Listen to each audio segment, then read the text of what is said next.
Ashcroft. Ashcroft.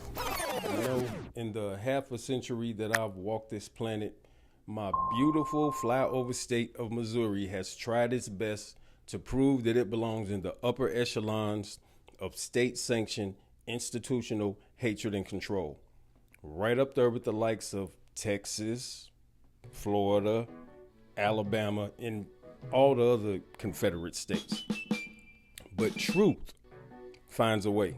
And most people, no matter where they come from or who they pray to or claim they pray to or how much money they got or how they like it when the bedroom doors close, we pretty much are on the same page as human beings.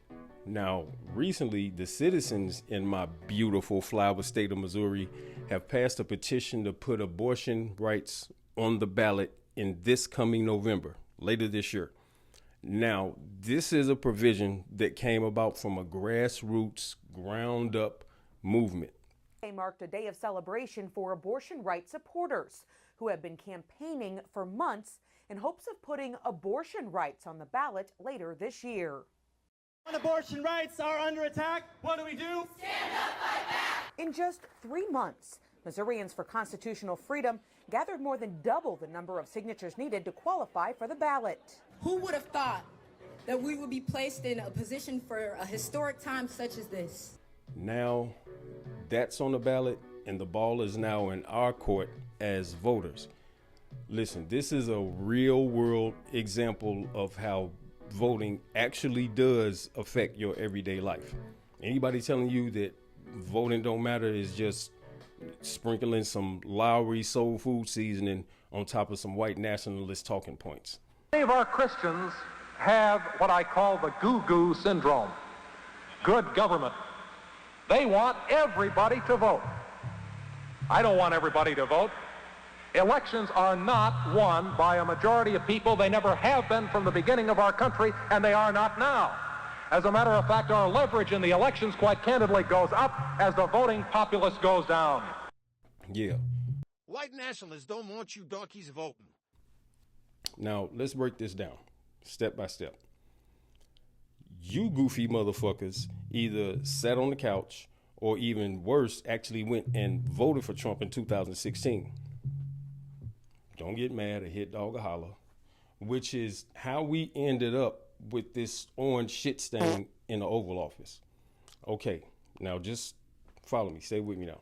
So his punk ass gets in office and he elects 3 ultra-conservative judges to the Supreme Court, more in 1 term than Obama did in 2 terms.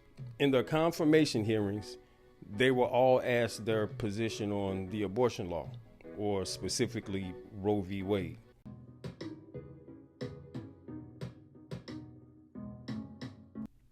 So after this, when you hear Roe v. Wade, they're talking about the abortion law. These 3 Federalist Society hellspawns lied under oath at their confirmation hearing. Can you tell me whether Roe was decided correctly? Senator, again, I would tell you that Roe versus Wade, decided in 1973, is a precedent in the United States Supreme Court. It has been reaffirmed. The reliance interest considerations are important there, and all of the other factors that go into analyzing precedent have to be considered. It is a precedent of the United States Supreme Court. It was reaffirmed in Casey in 1992 and in several other cases. So a good judge will consider it as precedent of the United States Supreme Court, worthy as treatment of precedent like any other. Here's why it becomes of concern.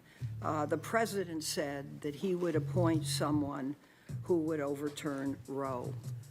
You pointed out to me that you viewed precedent in a serious way in that it added stability to the law. Could you elaborate on the point that you made in my office on that?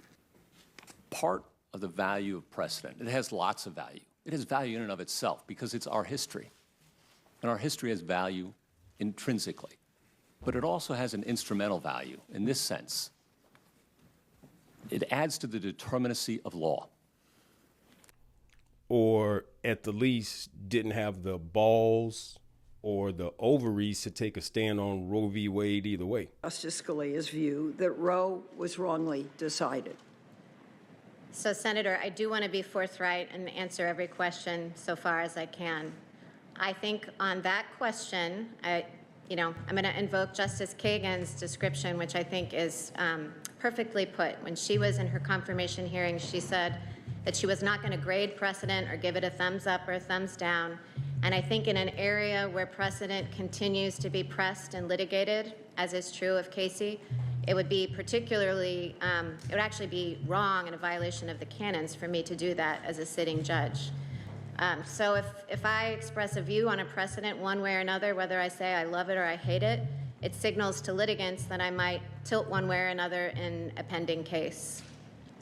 So on something that is really a major cause with major effect on over half of the population of this country, who are women, after all, it's distressing not to get a straight answer. Can you think of any laws that give government the power to make decisions about the male body? I'm happy to answer a more specific question. But Male versus female.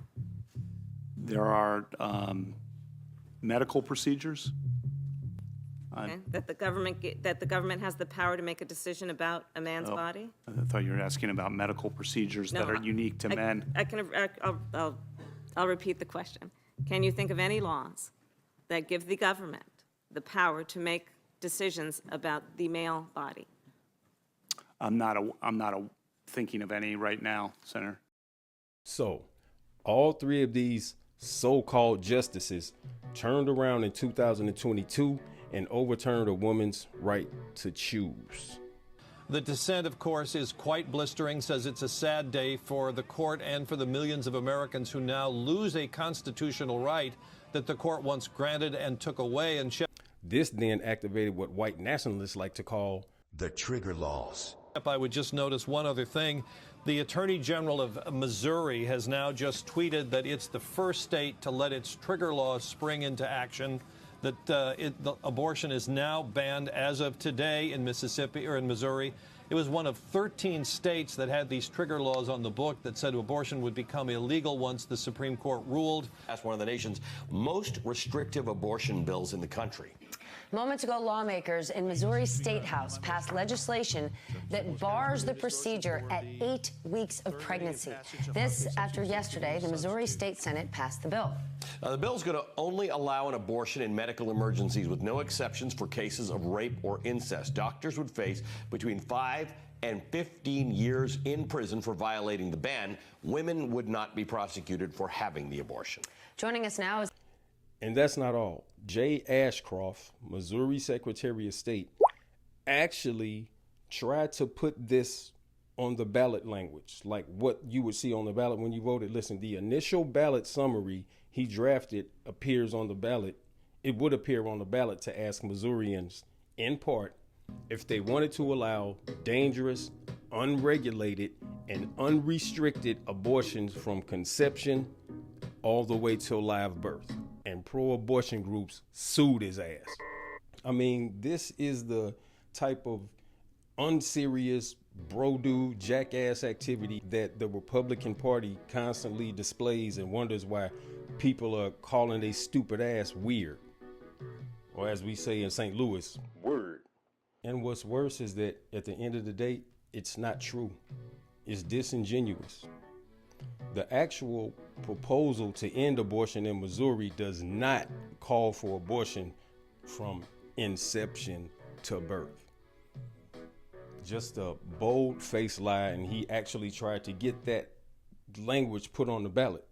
And Jay Ashcroft, like his father before him who served under the Bush administration, is another mediocre, privileged white nationalist who benefits from the public cynicism and distrust of the government.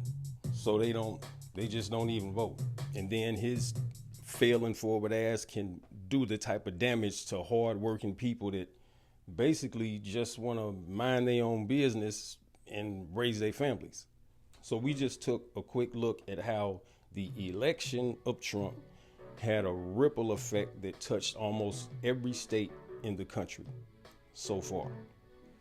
So from being elected to the White House and then selecting 3 ultra-conservative, handmaid's tale-ass judges who then made abortion illegal, at least in the states that wanted to do that, states' rights, is a very simple cause and effect connection between voting and the consequences of not, or voting for the wrong individual or candidate. Anyway, that's all I got for now. This is JD of Giant TV. Love y'all, man. Out. Uh-oh. I just love you. No, that's why he's a great politician. Hey, you niggas will be all right.